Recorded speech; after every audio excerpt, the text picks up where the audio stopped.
Dr. Julian Bashir likes a vodka martini stirred, not shaken. Cheech calls Odo stretch. And Vic Fontaine remembers the Alamo.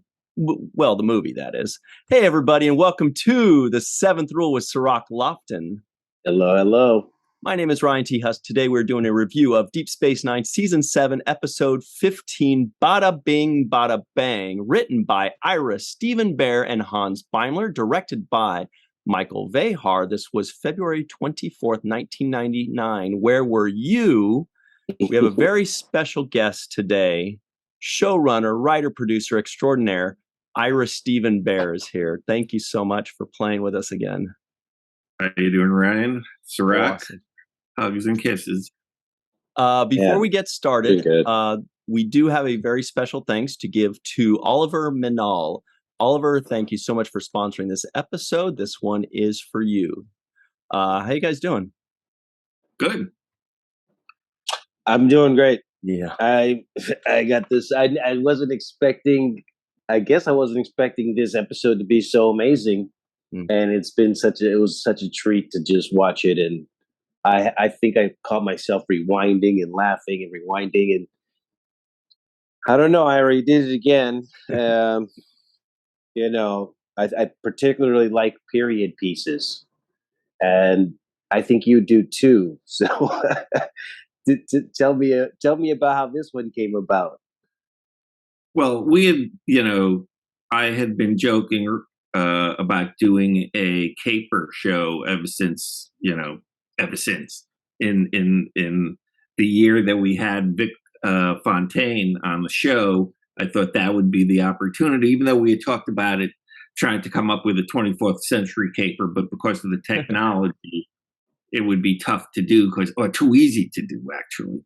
So, but this was an opportunity, and I made the writing staff watch Ocean's 11. I remember. Well, we watched it all together, actually, which was just an excuse to watch Ocean's 11. Actually, I knew it would be challenging because of the sets. We had to build, even though it was a 60s casino, which were a lot smaller and a lot less glitzy than Vegas today, obviously. But I knew it was going to be tough. And I wanted it, as always with Star Trek, I wanted it to look as good as possible and to have enough extras. It was one of those shows that cost a lot of money. It was really difficult. A difficult show to do, especially doing the caper twice, the one where they're talking about how it's going to go and it goes perfectly. It was a pain for everyone, having to shoot all that two separate times. I know the Lou Race, the AD, it was a much tougher show than people imagine it would be. But, it was also a meta show in that I love the idea of the Trek cast being fans. Trek is all about the fans, the fans who love, Spock and blah, blah, blah, blah, blah, blah, and that fan base. And here are these people doing this ridiculous, absolutely no jeopardy to them. There's no reason whatsoever to do it, except that they're all fanboys and girls, and they love Vic, and they're doing it for Vic. And fans would do anything for the cast of any cast of Star Trek, of the franchise. So this is the actors of Deep Space Nine, giving the shout out to the fans and being fans themselves. I hadn't even thought of that.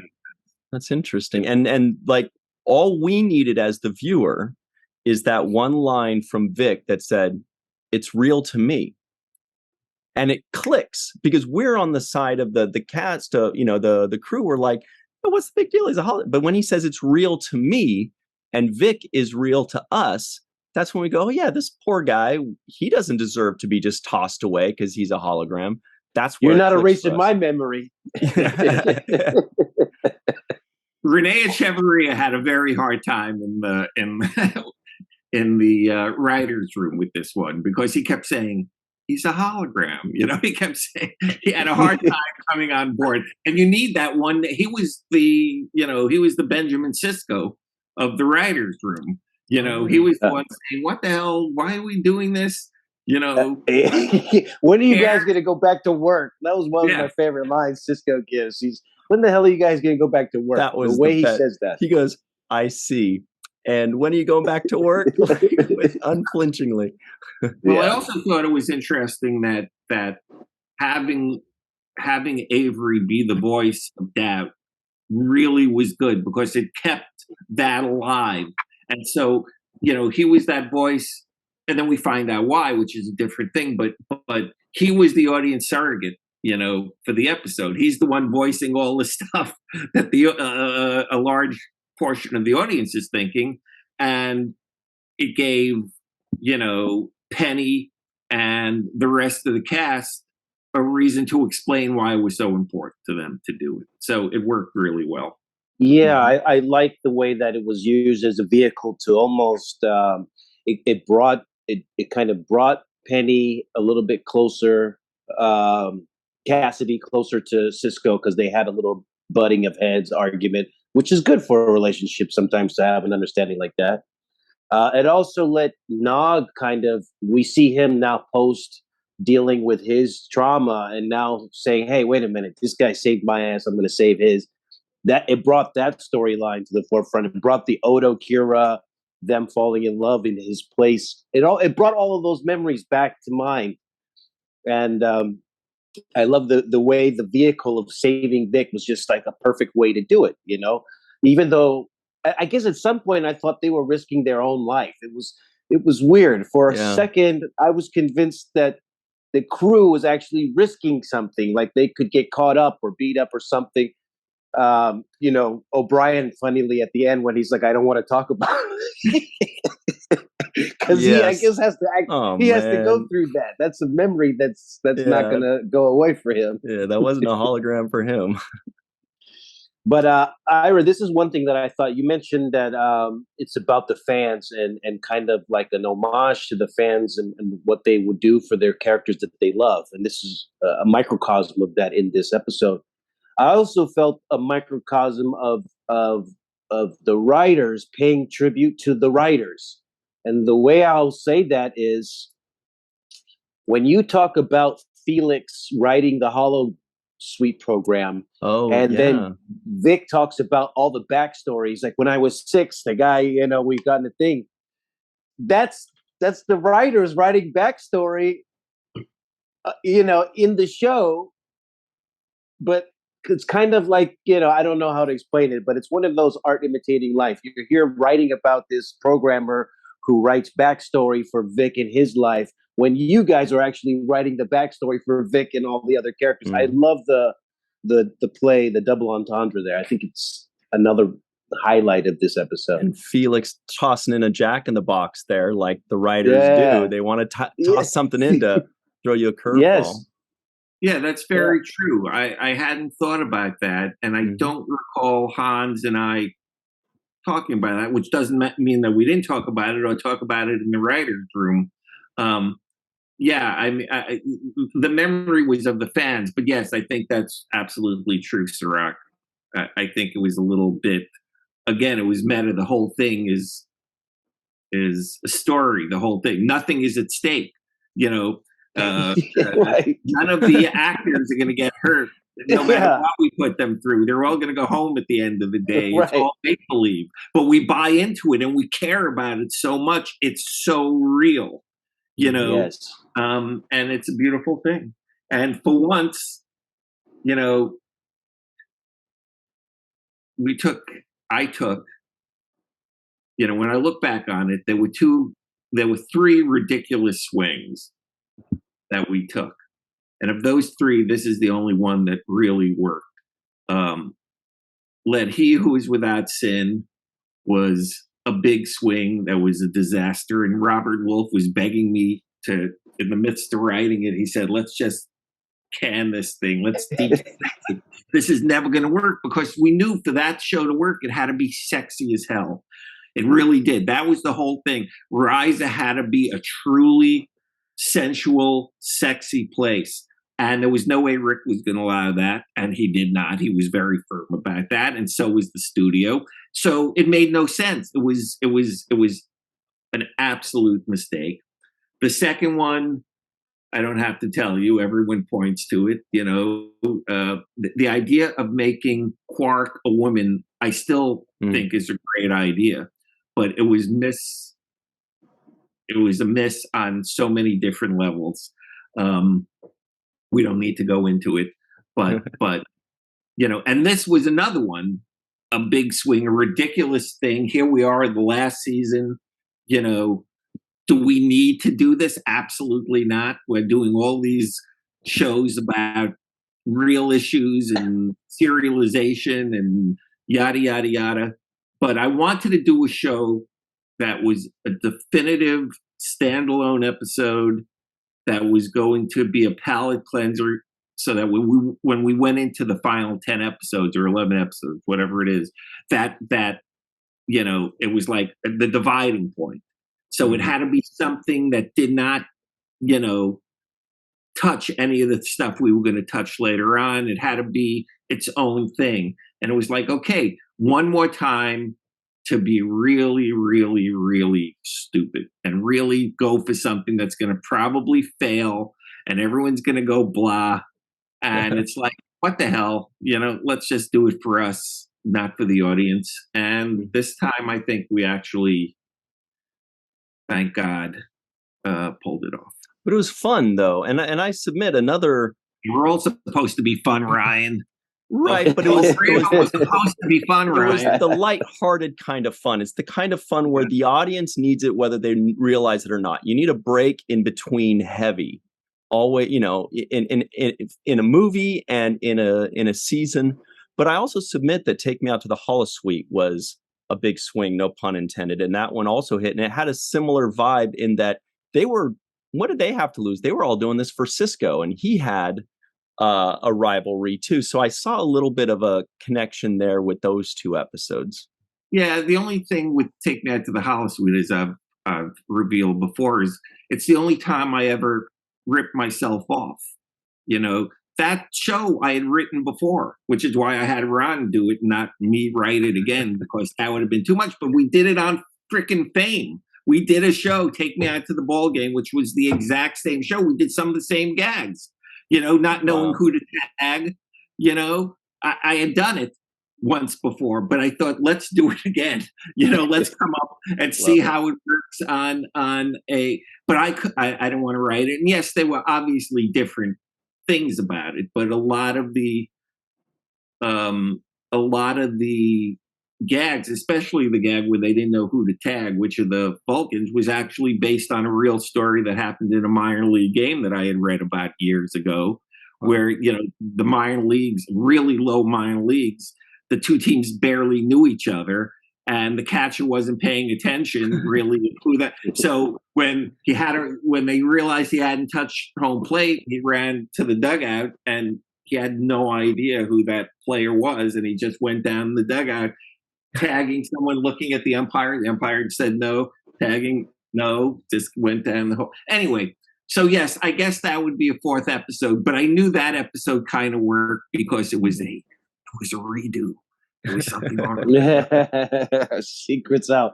But I actually thought of a different episode. I didn't think of Take Me Out to the Holosuite. I thought more of Far Beyond the Stars, because of the period of it, kind of. Also the way I think Nana really shined to me in her performance, because she seemed non-Kira like when she's in that environment wearing her dress. She seems like she's playing the whole doll face era of, you know, talking.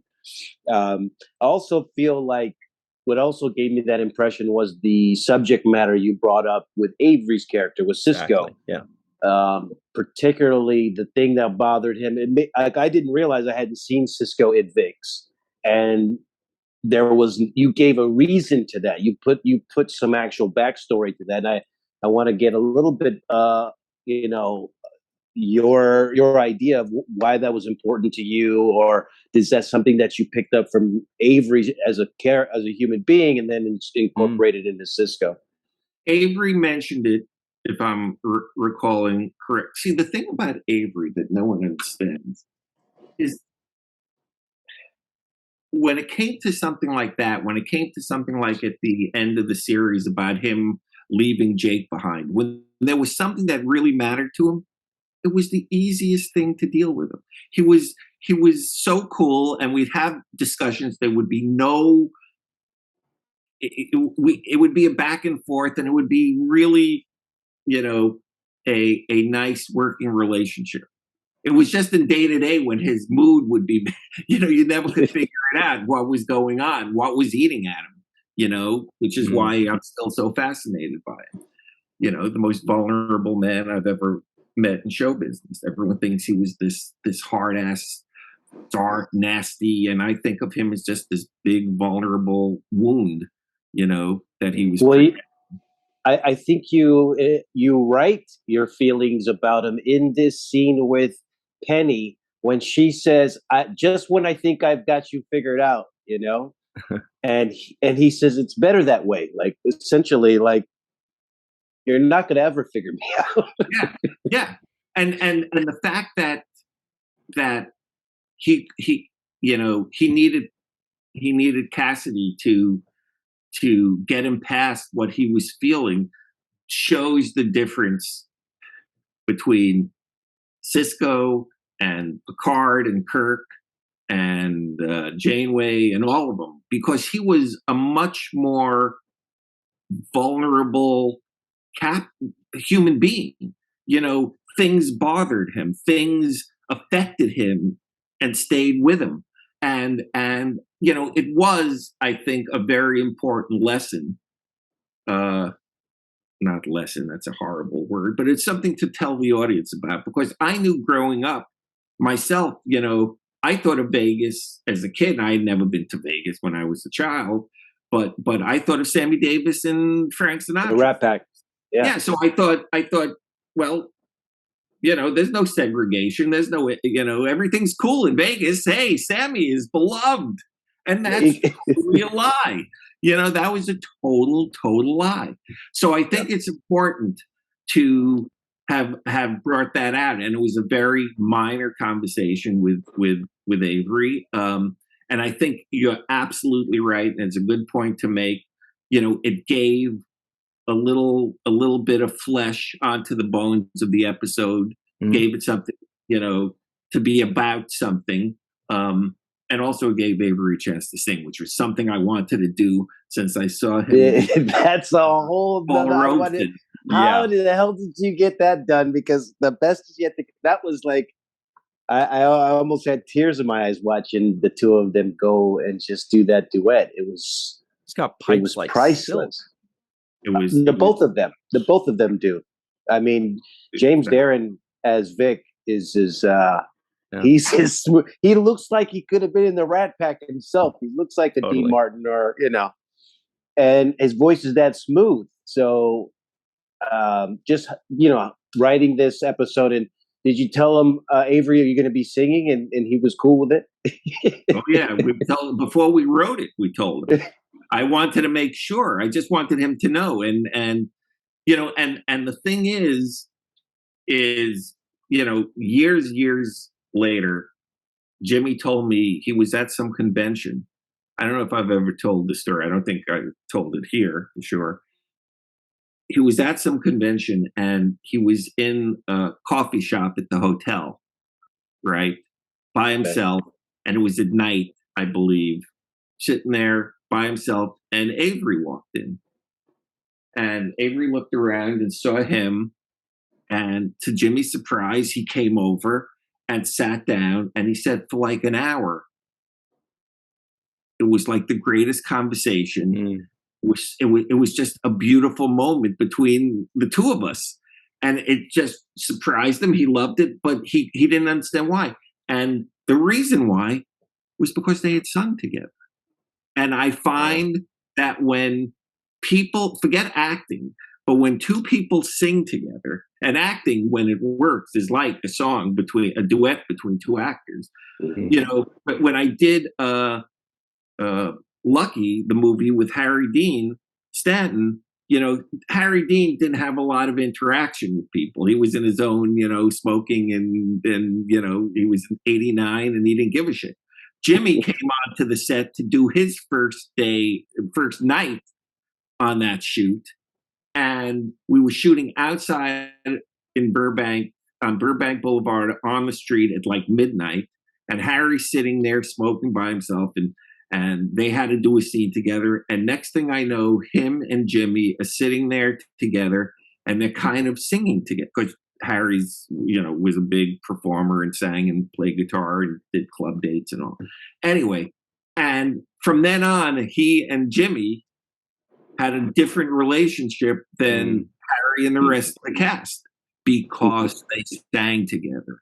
And that moment where, Avery and Jimmy is singing, the smile on Avery's face. Number one, he knows he's blowing everyone's mind. He knows the fans are sitting there going, "What? Yeah. What the hell?" Yeah.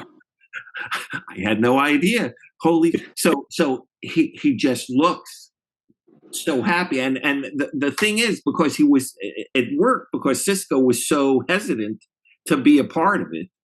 And then he does become a part of it. And then at the end, it's him, he owns it, Yes, he does. What a beautiful little through line, separate through line, And it's Cassidy. Yeah. And Cassidy gives the reaction that we all gave the second we hear that sound coming out of Avery's mouth. Like, I literally went, "Woo!" And I'm looking at Cassidy doing that exact reaction. I'm like, yes, she is us in this moment, while Avery is expecting this reaction. I also think that adding that moment between Avery and Cassidy, where he's talking about the race relations in the 60s, it reminds all of us, like me as just a viewer, that yeah, we think it's all fun and games. We think that everything's great. Just because what we're seeing is cool doesn't mean that beneath it there weren't all these problems. There weren't, and it was such a great reminder, because it does kind of snap me back and helps me to realize that it was kind of infused in everything. And you look back at the 60s, you see bubblegum and happiness and silly hair and all that, but really there were still some really tough times in everything, no matter how happy or cheerful or fun it was. But then to finish off with Avery singing here, it did give Avery's character an arc of, no, I'll never do this thing, it sucks, and this, whatever, and this is why. And then when he's singing, it gave his character that little arc of saying, okay, this guy's not so bad. I'll hang with you guys for a bit, Yeah, and why, today we have this freaking uproar about having people of color play, hobbits or harfoots or whatever they're called in the Rings of Power. It's like, when that stuff goes down, you realize, holy shite, it's still there. It's still happening. It's still a battle that has to be fought every day. And I'm not saying that everyone who's on that side is, a racist, cross-burning, insane bigot. They're not. They don't get it. They don't get it, is a lot of them. They just don't understand, but there is definitely a through line between finding out what Vegas was like in 1962 and that people are all I've had conversations with or a conversation at least with Avery specifically about this time period, and how when he said that Black musicians had to carry like a passport or some type of identification to allow them to even perform in certain places. They weren't allowed to stay at the same hotels, for example, when they were traveling. So there was a big there were a lot of issues there that were being experienced by Black people at that time. So I understand when you write it into that character, it and then forgive it in the way that Cassidy does by saying, "No, you don't have to bring all of that baggage of that time period into this scenario that we're in because this is free from that. This is the program. It's not programmed with that level of bigotry." I think that was also a great thing as far as just a writing tool to be able to say, okay, now he can suspend whatever his feelings are about this kind of a period and become into the character and enjoy himself. Yeah, I mean, let's face it, throughout that time, stretching back, in the 40s, 50s, the 30s as well, one of the few places where, black and white met as equals would be, on the stage, in the band, in the orchestra, in the swing band, musicians were a lot less hung up. They had plenty of things they were hung up about, but they were not hung up about race, most of them, I mean, it's hard to believe now, but, Louis Armstrong, who should know, said way back in the day that Bing Crosby was the coolest white man in America. Now, I don't know about you, but when I grew up, there was nothing cool about Bing Crosby. He was like, as old school and as tight, and all you heard about what a shitty father he was to his kids and this, that, and the other thing. But back in the 30s, in the 20s, and the 30s, he was, the coolest white guy in America. He was a cool jazz singer, and he hung out with all those guys, So that was a place where there was a form of equality, So we've got to jump to a break very quickly. I do want to remind everybody at home that speaking of Louis Armstrong, I believe in a Next Generation episode, there was somebody that asked Commander Riker if the shuttlecraft USS Armstrong was named after Neil Armstrong, and he said Louis. And I can't remember what episode that was or who he's talking to, but it was just a nice little nod there. Yeah, that's a great moment. Yeah, it was really cool because it makes us as a fan going, oh yeah, there's more than just space. Actually, there's also, and coming from Riker, who is a jazz musician himself. And anyway, so lots more questions, lots more to talk about. This is great stuff. Everybody stick around. We'll be right back on the 7th rule.